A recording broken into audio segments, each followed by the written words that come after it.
Я надеюсь, что вы смотрите это видео днем, поэтому я хочу сказать вам Дедик Дойл, с вами рубрика «Чеченский с Аней». Несмотря на то, что я русская, многие из вас пишут в комментариях под нашими видео, типа «Нохчимот хун собют». А я хочу сказать вам, ребят, хоть вы и не знаете, и не замечали этого, я учу чеченский, пытаюсь хотя бы говорить на нем. История номер ца. В общем, первая моя фраза, которую я научилась в Чечне, это была фраза «эрдикёйл». Вот этот звук он для меня как типа И это действительно было для меня странно, когда девочки подходили и говорили типа «Аня, привет, скажи «эрдикёйл». И с этого момента я здороваюсь только «эрдикёйл» или «дедик дойл». Когда мне говорили типа «Привет», я говорю «Привет». Они такие «В смысле? Мы тебя не так учили, мы говорили «эрдикёйл». И я говорю «эрдикёйл». Они говорят «Да, ездил».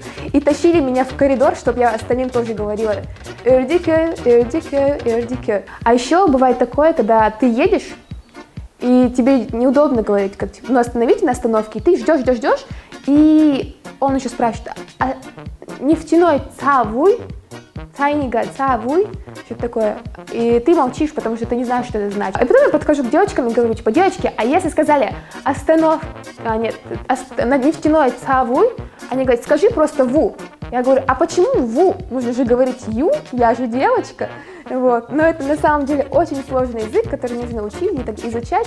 Но это очень интересно, когда ты изучаешь, и когда ты уже понимаешь, начинаешь говорить, типа, тебя спрашивают, нефтяной цаву, я такая, ву, со, ю. Учите чеченский, он вам пригодится, потому что Грозный что? Центр мира. Пока. Адикер.